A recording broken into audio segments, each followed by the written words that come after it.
Hey everybody, Merry Christmas and welcome to Your Move. I'm Andy Stanley. If you had to identify with one of the characters in the Christmas narrative, who would it be? Mary, Joseph, the shepherds, perhaps the wise men? For me, it's the villain of Christmas, King Herod. Stick around and I'll tell you why right here on this special Christmas edition of Your Move. Today, I have a very, very specific agenda, and whenever I have a very specific agenda, I always want to tell you up front so you don't think I'm trying to sneak up on your blind side. So let me just tell you what it is up front. It's basically this. If you, at some point in your life, when you were younger, or maybe 2 years ago, or 20 years ago, or 30 years ago, at some point in your life, if you entered into any kind of relationship with God, especially if you entered into a relationship with God through Christ, and then as time went by, you just kind of wandered away. And you may have wandered away for a variety of reasons. You may have had a bad church experience. We've all had 1 or 10 of those, right? Your family may have moved and you just never went back to church. Or maybe you went to college and you just quit believing and it just wasn't part of the routine and you just drifted away from your faith. Or maybe some tragedy happened. You lost somebody you loved and you prayed and prayed and prayed and God didn't answer your prayer. You're like, really? If you're not interested at that level of pain, if you're not interested in that level of my life, why should I pay any attention to you? And you never went back. I don't know what your story is, but here's what I know about your story.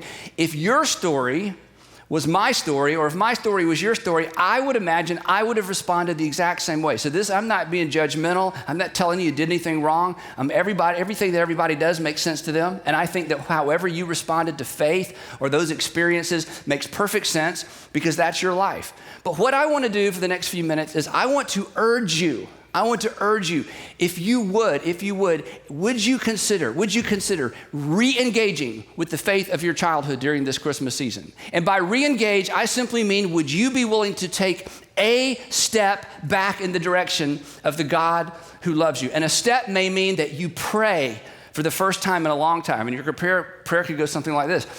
Dear God, you haven't heard from me in a long time. You can just start that way. I don't know what re-engaging for you means, but this is the perfect time to re-engage around the Christmas time. And here's why I would encourage you to do that. Here's something you know about yourself. And I don't know you, but here's what I know about you.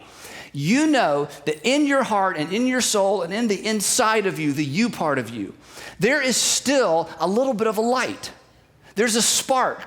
There's an ember, and every once in a while, it kind of dings your conscience. It's like you have this self-conversation where you say to yourself, I really ought to, and then you get busy.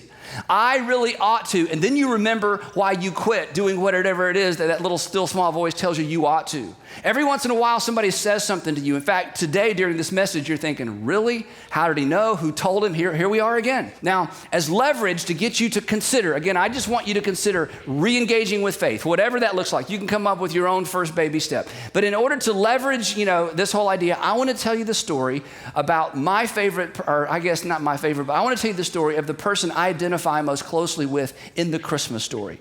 Now, if I were to ask you, and this would be an odd question, who do you identify with most closely in the Christmas story? Mary? I don't think so. Joseph? Don't know much about him. The shepherds? They were scared. The wise men, the Magi, what is that? So if I were to ask you, baby Jesus? No, okay? So who do you identify with? And I would have to tell you, and I hope this will become clear as we go along, the person that honestly I most closely identify with in the Christmas story is who we might consider the villain of Christmas, King Herod. And I'll tell you why in just a few minutes. But I believe that for most of us, there's a little King Herod in all of us. Now, King Herod was the client king of Judea, which meant Rome and made him the king of Judea. He wasn't even Jewish, which of course drove all the Jewish people crazy. He was the king of Judea in the time that Christ was born. He was very smart, very talented, very politically astute, very, very ambitious. He was known in that day and age as a builder because he rebuilt the Jewish temple. He built port cities. He built aqueducts. He built all kinds of things. He was an extraordinary person when it came to his talent, but his ambition got the best of him in the end. And that's where there's a little bit of Herod in all of us. But before we get to the Bible part, I want to tell you my favorite Herod story. Okay, so this is my favorite Herod story. Okay, here's what happened. Do you remember when in college and high school you studied the story of Julius Caesar and the Senate, murdered him in the Senate, and et tu Brute and you tu Brutus and you Brutus. You remember that whole story? Okay, well, that was about 44 BC. Well, when he died, his nephew, we'll put some names up here for you, his nephew Octavius, who eventually became Caesar Augustus, hang with me, his nephew Octavius and his friend Mark Antony decided they were going to avenge the death of Julius Caesar. And so they went out and destroyed all the people responsible for the death of his uncle, Julius Caesar. Well, as time went by, everybody realized that as all these enemies were destroyed, that these two guys were eventually going to come to head, because eventually there was only room for one sheriff in Rome, okay? And these two guys gained more and more power, and both of them had the allegiance of a certain number of the Roman legions. Well, here's where Herod comes in. King Herod in Judea had befriended Mark Antony and his wife. He had a very famous wife from Egypt. Her name was? That's right, everybody on the front 3 rows knew that. Okay, Cleopatra, that's right, Cleopatra. Well, the Roman citizens hated Cleopatra. They were afraid that she was going to try to bring some unity between Egypt and Rome, and she would be the queen, so they had all these misgivings about Cleopatra. So sure enough, over time, King Herod continued to host parties with Cleopatra and Mark Antony. He continued to send them lavish gifts. He supported them in a rebellion that they were a part of right outside of Alexandria. And so over time, as these two men became more and more famous and more powerful, there was actually a civil war between these two men. And unfortunately for Herod, he bet on the wrong horse, because Mark Antony and his legions were almost immediately defeated. They hightailed it back to Alexandria, he and Cleopatra, and then within a very short period of time, Julius Caesar's nephew Octavius became Caesar Augustus, the very first emperor of Rome. Okay, so the civil wars happened. It happened quick. Herod is in Judea, and he realizes, I backed the wrong person. Now he has one of 3 options. You can just go ahead and kill yourself and get it over with. You can run, but they're going to find you. Or you can just hunker down and hope they ignore you. But Herod was so politically astute, and he was so ambitious, and he was so all about his legacy, he did something unbelievable that turned out to be an unbelievably smart political move. My mentor, Charlie Renfro, would call this opening the cage and allowing the 500-pound gorilla to step into the room. And that's what he did. He got on a boat and went to the island of Rhodes, where he knew Caesar Augustus, Octavius Caesar Augustus, was on the island of Rhodes. He shows up, and essentially he knocks on the door and ask to speak to the emperor of the Roman Empire, the most powerful person in the room, and in the world rather, and everybody's looking at him like, why are you here? Like, you are an enemy of the state. I mean, we're eventually going to deal with you and come after you, and you've come to us? So Caesar Augustus hears, who's here? King Herod of Judea, who supported my adversary, is here. They let him in, and Herod gives this spectacular speech in front of everybody there and in front of Caesar Augustus. And here's what he says.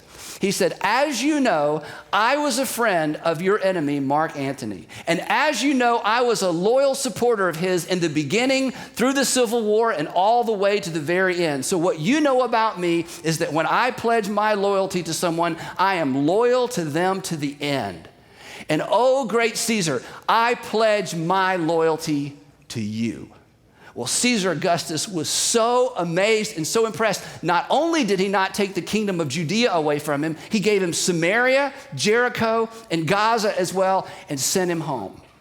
So that's King Herod. Super bright guy, very politically astute, extremely ambitious. But the thing that got him in trouble was that he was so committed to his own control and so committed to his own legacy that he just made bad decision after bad decision after bad decision. He changed his will 4 times. He had 10 wives. He had a bunch of sons. And every few years he would decide, oh, no, you're the right son to be the king. Change his will. And then that son wouldn't work out. So he'd have that son executed. Say, no, you're going to be. So after a while, the sons were like, that's okay, Dad. I don't even want to be a king. But he was so committed to controlling the kingdom, growing his kingdom, and what he wanted was a legacy. He wanted forever and ever there to be someone who was related to him sitting on the throne of Judea. He killed one of his wives. He murdered so many rabbis in Jerusalem and so many rabbis in Judea that rabbis didn't even want to come anywhere close to the city of Jerusalem, because when King Herod got mad, he would do whatever he wanted to do to maintain control of his kingdom and to control his legacy. Now, when we get to the biblical narrative about the birth of Jesus, King Herod is about 70 years old, and he has a kidney disease, a painful, painful kidney disease. He's very, very sick. He's trying to consolidate his power. He's trying to ensure that the next generation carries on his legacy, and then he gets the most disturbing news imaginable. 5 miles south of him, there's a new king. And this new king is learning to walk. And here's how Matthew introduces the story. Matthew writes, after Jesus was born in Bethlehem in Judea, where King Herod is king, during the time of King Herod, Magi, or we call them wise men when we were growing up, Magi from the east came to Jerusalem and they asked. Now imagine how this landed. They're wandering around the city of Jerusalem asking this question. Where is the one who has been born King of the Jews? Shh. Where is the one who has been born? We came to Jerusalem because it's the capital city. We know we're close. Where is the one that has been born King of the Jews? We saw his star when it arose and have come to worship him. When King Herod heard this, he was disturbed, and all of Jerusalem with him. Now that you know a little background, you understand why the whole city was disturbed when he was disturbed. Because when King Herod was disturbed, it was dangerous. When King Herod was disturbed, he was likely to do anything. And now he's an older man. And now he's in pain. And suddenly his legacy and his future and his control of the kingdom is at risk. The story continues. When he had called together all the people's chief priests and teachers of the law, and you got to imagine this, because whenever you got called to be in front of King Herod, if you were a Jew, you were scared.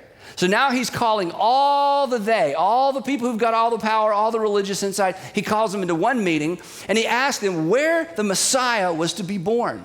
And they said to him, in Bethlehem. And they're thinking, you should know this. You're like the king of the Jews. Everybody knows this. Every, little Jewish boy knows this passage from the Old Testament or the Jewish Bible. In Bethlehem, in Judea, they replied, for this is what the prophet has written. But you, Bethlehem, this had been predicted many, many, many, many years before. But you, Bethlehem, in the land of Judah, are by no means least among the rulers of Judah, for out of you will come a ruler who will shepherd my people, Israel. This is like the worst news imaginable. Then Herod, the story continues, then Herod called the Magi secretly. He said, I want to talk to those guys. And he found out from them the exact time the star had appeared. And then he sent them to Bethlehem and said, go and search carefully for the child. As soon as you find him, as soon as you find him, report to me so that I too may go and worship him.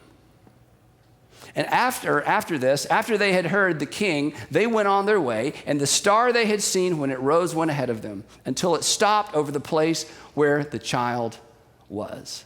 And when they, the Magi, when they saw the star, they were overjoyed. On coming to the house, they saw the child with his mother Mary, and they bowed down and worshiped him. Now, this word worship, this is a word that, in modern church, we make it synonymous with singing. It's not singing. Worship is recognizing that you are in the presence of someone who should cause you to have awe, and then essentially doing whatever you need to do physically or mentally to surrender yourself or to submit yourself to them. So these very wealthy men who had traveled a long, long way, they're in the presence of a baby who has no actual physical power, but because of who they believe this baby was, they dropped to their knees and they worshiped. And 5 miles away, Herod is worried to death. Have you seen those guys? Anybody seen those guys? Have you seen those guys? I want you to stand out on the road. Tell me as soon as you see those guys. Because he's so worried about controlling things. His whole life has been built around preserve, protect, and control. Preserve, protect, and control. Preserve, protect, and control. So with his fist clenched, racked with pain, he's not about to bow his knee to anyone. He's not about to worship anyone or anything. And that's why I say there's a little Herod in all of us. Because, I'm like you, I understand this. I don't mind leveraging God if God's going to help me build my kingdom, right? But the whole idea of writing God or writing anyone a blank check with my life, the whole idea of worshiping, of surrendering, of saying the answer is yes. Now, what was the question? That doesn't come natural to any of us, does it? because there's a little Herod in all of us. The story continues. And having been warned in a dream not to go back to Herod, the Magi rather, they returned to their country by another route. And when they had gone, an angel of the Lord appeared to Joseph in a dream. And he said, get up, take the child and his mother and escape to Egypt and stay there until I tell you, for Herod is going to search for the child to kill him. So he got up and took the child and his mother and during the night, and they left for Egypt. Can you kind of hear the soundtrack in the background building up? The story continues. When Herod realized that he had been outwitted by the Magi, he was furious. And when Herod was furious, people suffered. And when Herod was furious, people died. Because he had spent his whole life, now men, listen to this. He had spent his whole life controlling outcomes. No matter what happened, he had always been able to figure out a way to control the outcome. Even when he had bet on the wrong leader of Rome, he figured out a way. He was bold enough and crafty enough to figure out a way to even control that outcome. He was the master of controlling outcomes. And once again, he thought he had figured out how to outsmart destiny. And he had been outsmarted by a baby and a couple of Jewish parents. But he had decided that no matter what happened, he would not be thwarted, and he certainly would not be thwarted in the end by a baby king. And so he gave these orders that we can't even imagine giving. He gave instructions to his soldiers that we can't even imagine them following through on, unless you know the story of King Herod. And he gave orders to kill all the boys. If you're not going to bring me the one, if you're not going to identify the location of the one, then we'll just opt for the nuclear option. We will just kill all the boys in Bethlehem and its vicinity who were 2 years old and under, in accordance with the time he had learned from the Magi. And so they did. One horrible morning or one horrible afternoon or one horrible evening, his soldiers rolled into the little tiny town of Bethlehem and went into every single house and every single hut in the surrounding area, every farmhouse, and pulled out any little boy that looked like he could be of that age and murdered him in front of his family and murdered family members if they got in the way.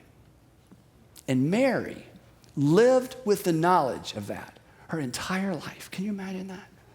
But here's what happened. Soon, very soon, in fact, probably within that same year, Herod died a terribly painful death because of this kidney disease. In fact, it was so painful, he tried to commit suicide. Now, committing suicide in ancient times, committing suicide in the first century was very difficult to commit suicide. And committing suicide in the first century was very painful. But the pain of his disease was so bad that he did not want to live, even though it meant inflicting more pain on himself. And just as he was killing himself, his cousin walked in and saved him. And he continued to suffer. Just before he died, Herod gave a command. He said, I want you to round up all the wealthy, influential, distinguished men in Jerusalem. I want you to round them all up, put them all in prison. And in the hour that I die, you are to execute all of these distinguished men so that someone will be mourning on the day that I die. Because he knew when he died, there would be a party to beat all parties in the streets of Jerusalem. Herod died, and they released all those influential men and didn't follow his orders. The text continues. After Herod died, an angel of the Lord appeared in a dream to Joseph in Egypt and said, once again, second time, get up, take the child and his mother and go to the land of Israel. For those who were trying to take the child's life are dead. And in this little twist of history, Herod, because he was known as Herod the Great, Herod the king of Judea, Herod the Great, in this incredible twist of fate that we believe was providential, Herod the Great, this is amazing, Herod the Great, who did so many amazing things, Herod the Great becomes a footnote in the story of Jesus, the toddler. And can you imagine trying to explain that to him the last few hours he was alive? To say, hey, Herod, I've got some good news and some bad news. The good news is this, 2,000 plus years from now, people will still be telling a story about you, That's fantastic. In fact, Herod, all over the world in languages you can't imagine, in places that haven't even been discovered yet, people will gather in rows and in circles, and they're going to read a story, and they're going to read about you. That's fantastic. No, that's the good news. The bad news is you're simply a B character. You're simply a sidebar. You're simply a footnote in the story of the toddler who became the king, who became the savior of the world. And people won't talk about what you built. And people won't talk about the seaport. And people won't talk about the aqueducts. You won't be known in most circles as Herod the builder. You'll be known as Herod the butcher. And you were 5 miles away from the birth of the Son of God. And you missed your opportunity. 80 years later, so Herod's long gone. 80 years later, Jesus grew up to be a man, performed miracles, died on the cross, rose from the dead, ascended to be with the Father. 80 years later, Caesar's long gone, Tiberius is gone, Nero is gone. The temple has been completely destroyed. It was just scraped off that Temple Mount, all that work, all those years, all the glory of the Jewish temple that Herod spent so many years and so much of his life developing, it's all gone. 80 years later, John the apostle, Matthew, Mark, Luke, John, who actually took Mary from the foot of the cross and took her as his own mom, and she took him as her own son. John, who heard the birth narratives over and over. John, who had the opportunity to say to Mary, Mary, what was it like fleeing to Egypt, knowing that perhaps the children that you left behind in Bethlehem would come to no good? Mary, what was it like when you heard the news that friends of yours had lost their children because of your son, Jesus? Mary, what was it like? He heard these stories. He took care of Mary. John, who saw every miracle. John, who watched Jesus do things no one had ever done before. John, who watched Jesus die. John, who peered into an empty tomb. John, who saw a resurrected Savior. He's an old man, and he's looking back on all of this narrative. He's heard it all firsthand, and he decides to sit down and summarize it. And here's what he said, and here's why this is so relevant for us, and this is why you got to pay attention to that thing in your heart, your soul, your mind that every once in a while just kind of elbows you in the conscience. He says this: in him, this baby of Bethlehem who grew to be a man, who was his friend. In him was, past tense, life. And that life was, past tense, the light of all mankind. Not just the Jews, but everybody. Because, at first we thought it was just the Jews. We thought it was just for us. We thought he was just our Jewish Messiah. And then we remember the day he said, no, you are to go into all the world and you're to teach everything I've taught you to all the world. I'm not just a Jewish Messiah. I realize now, looking back, that the whole temple has been destroyed, all that's gone on, that this was a message. He had come for all mankind. And then he pauses.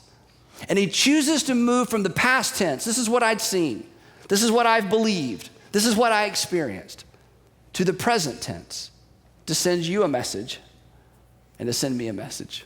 He was the light and life of all mankind, and the light shines right now in the darkness. And the light shines. He's been exiled to Patmos. It looks like the Romans have won. It looks like the ancient Jewish temple will never be resurrected, and ancient Judaism is gone forever. He's lost all of his friends. And yet he looks back on what he experienced and he says, you know what? That life, that light continues to shine right now. And then he punctuates it with this powerful remark. And the darkness has not swallowed it up, overcome it. The darkness has not blown it out. And that brings us to you. What will your story be? What will your story be in relationship to the light of the world? What will your story be in relationship to the light of the world? Will it be a story of resistance? Or will you, taking your cue from the wise men, the Magi, will your story be a story of worship? Will it be a story that you spent your whole life like Herod trying to build a kingdom instead of accepting an invitation to participate in the kingdom of God? Will your story be that you clung as tightly as you could to all the things that eventually you would have to give up anyway? Or will it be a story of a man or a woman who surrendered everything that came their way because they realized it wasn't even theirs to begin with? Will your life and will your story be a story about my way or God's way, my will or thy will? And the reason there's a tension and the reason there's a struggle is because we're human and there is a little Herod in all of us. But one day, you know this, one day, someday, somebody will be forced to tell your story in relationship to the story of the light of the world. And they will either have to make something up or they'll be able to tell the true story of how at some point in your life, even though you had drifted, even though you had lost hope, even though the life had just sort of stomped all the faith and all the light and all the life out of you, that at some point in your life, you recognize that there was still a light because one day somebody will tell your story in relationship to the light of the world. And the question you have to answer and that I have to answer is, what story do we want told? And here's the good news. I mean, this is amazing. Think about this, and I don't know you. The good news is this: the darkness has not overcome that light in you, has it?